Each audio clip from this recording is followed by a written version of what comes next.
Estamos de volta aí com mais um bloco, último bloco, na verdade, né? E para você que chegou e agora nós estamos aqui com o Dr. Davi Tozeto, cardiologista intensivista, e a gente deixou uma perguntinha para ele no final do segundo bloco, que foi a seguinte: meu pai teve um infarto com 40 anos de idade, sempre teve colesterol alto.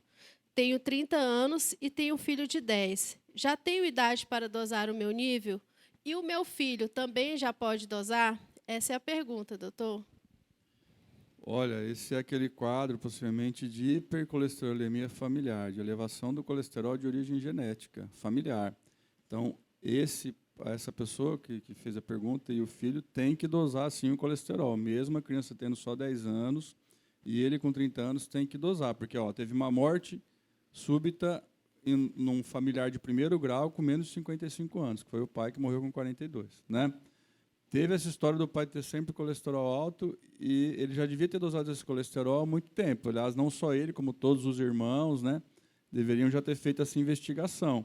Então, é um quadro típico, possivelmente, de hipercolesterolemia familiar, com níveis de colesterol aí que vão ficar em 400, 500, e já começar, inclusive, tratamento medicamentoso, tanto para ele, como se o nível da criança estiver muito elevado, já se preconiza, mesmo sendo criança, até já iniciar a medicação. Tá? Então, essa pergunta foi muito pertinente. Esse é um caso típico que tem que se começar a investigar desde cedo, colesterol, controlar esses fatores de risco, porque, certamente, se não fizer isso,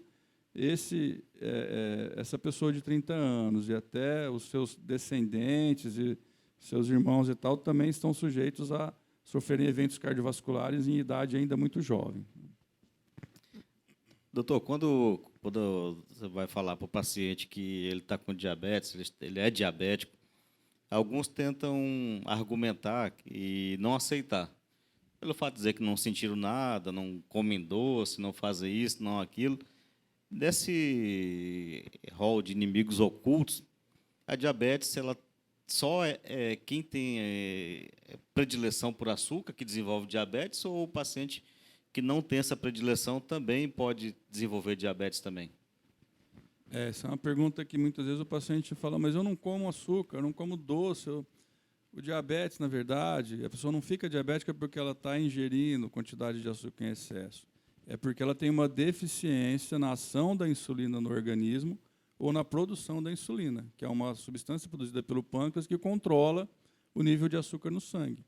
Então, se essa pessoa já tem deficiência de insulina, é uma pessoa já com obesidade importante, que a insulina tem dificuldade de agir, tem uma resistência à ação da insulina para diminuir a taxa de açúcar no sangue, mesmo que ela não coma o doce, o açúcar, né, na sua forma normal, aí, ela vai ter níveis de açúcar no sangue, de glicemia elevados. Tá? Então, não se fica diabético porque se come muito açúcar, se fica diabético porque você tem uma dificuldade de ação da insulina, uma diminuição da produção de insulina no organismo. Certo? Tem a seguinte pergunta aqui: como é que eu sei que meu coração está ruim? Tem algum sinal de alerta, alguma luzinha aí? Como que eu sei que esse coração está ruim, doutor? Sim, existem alguns sintomas que já vão mostrar que o seu coração está complicado. Falta de ar, cansaço durante o esforço, palpitações, descompasso do coração, desmaios durante a prática de atividade física. Então, vai correr, vai fazer uma atividade, sente lá uma tontura, aí a pressão cai, né? Às vezes sente o coração disparado também associado a isso. Tá? Inchaço, então, perna começa a inchar, a barriga começa a inchar, o intestino deixa de funcionar regularmente, o fígado fica inchado, fica aquele empanzinamento, né? Tá? Mas o principal sintoma realmente é cansaço aos esforços. Né? E se for um problema de coronária, a pessoa vai ter a famosa angina, que é a dor no peito. Né? Então, vai fazer um esforço, começa a ter aquela queimação no centro do peito, pode irradiar para a boca do estômago, aqui para a mandíbula, para o braço, né? Que aí já seria o sintoma de obstrução de coronária, que seria a angina, que pode levar a um infarto. Então, os principais sintomas são esses. Né? Falando em coração, doutor Davi, assim, o paciente que tem ou que é diagnosticado com problema cardíaco, ele pode gerar uma preocupação.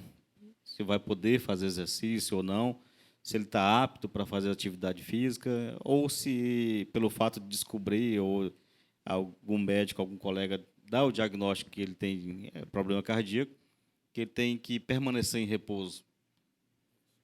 Bom, muito boa essa pergunta. É o seguinte, a atividade física ela serve tanto para prevenção e controle desses fatores de risco, desses inimigos ocultos, como também ela é um item muito importante no tratamento das pessoas que já tiveram eventos cardiovasculares, né?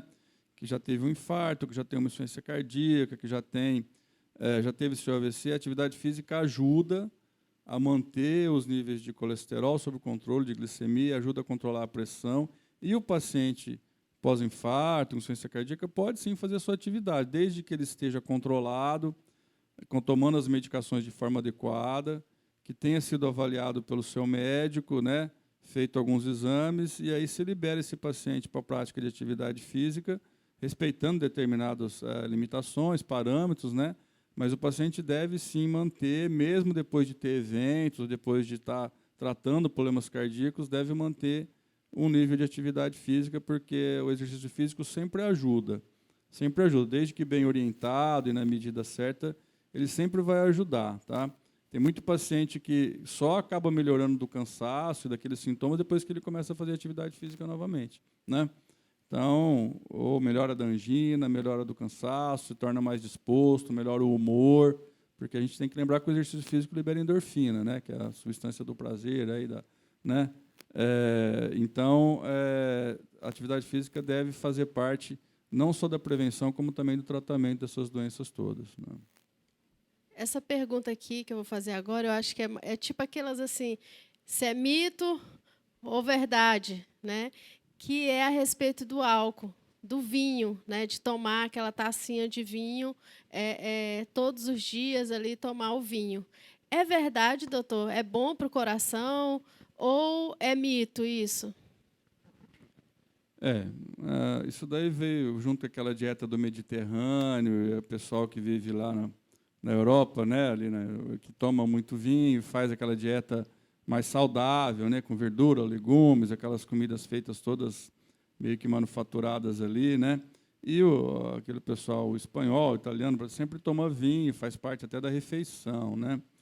Bom, o vinho é o seguinte, existem estudos que comprovam realmente 60 ml aí de vinho, uma quantidade, uma dose por dia até, tem efeito benéfico. Mas o que a gente fala?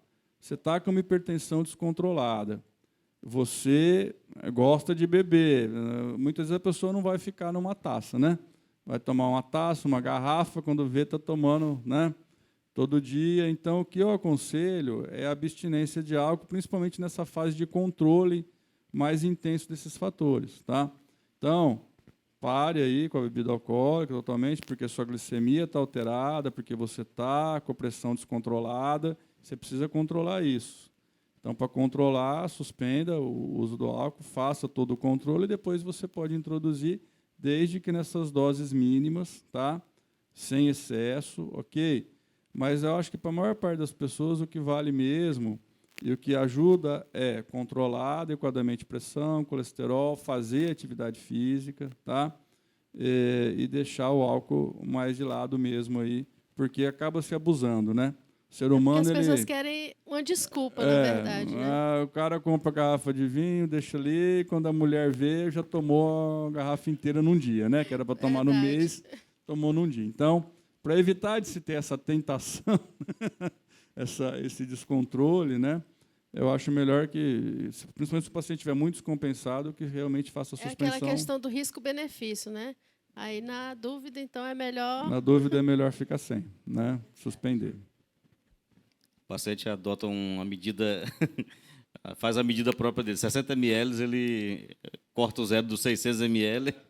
Tá? Doutor Davi, uma outra coisa que até você acaba observando no dia a dia, os pacientes, a dificuldade de aceitar algumas instruções, principalmente os pacientes, e começam a relatar algumas experiências próprias. Por exemplo, dizer, não, eu sinto quando o meu colesterol está alto, eu sinto tontura. Quando eu sinto essa tontura, eu já sei que ele está alto.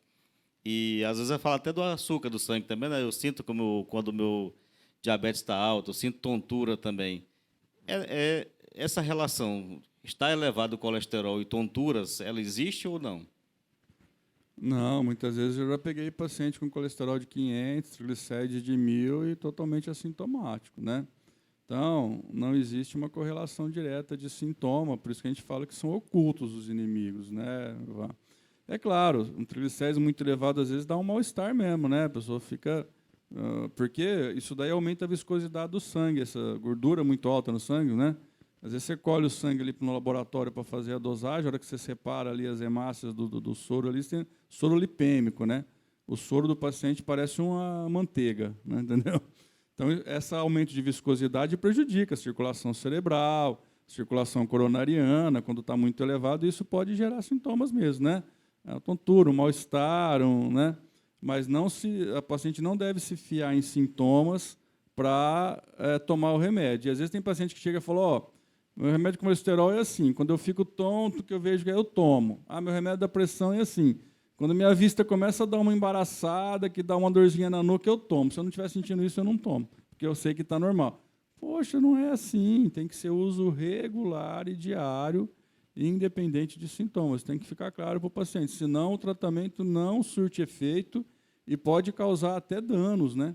Então, a pessoa que toma um remédio de pressão de forma intermitente, um dia toma, o dia que está com dor de cabeça toma, o dia que não está não toma, o do colesterol só o dia que está com tontura, isso daí é um tratamento totalmente irregular e que pode causar mais mal do que bem no paciente, né? É porque, além de tomar, ele tem que monitorar também, né? Se está surtindo efeito ou não. Ficar tomando remédio da pressão anos e anos e não monitorar a pressão, ou da diabetes também, e não monitorar, pode ser que não seja efetivo esse tratamento, né? Doutor, e a idade tem alguma coisa a ver com esses inimigos ocultos relacionado à idade, né, das pessoas, do nosso telespectador, vamos colocar assim, né? Tem alguma relação com esses inimigos ocultos? Ter ou não mais idade? Sim, com o progredir da idade as coisas pioram, tá? Então, a partir dos 40, a pessoa geralmente ela está num ritmo de vida mais acelerado até, né? E aí trabalhando, e com criação de filho, aí vai relaxando, para de fazer sua atividade. Então, a partir dos 40 anos, aumenta a incidência de pressão alta, de dislipidemia, de diabetes, né?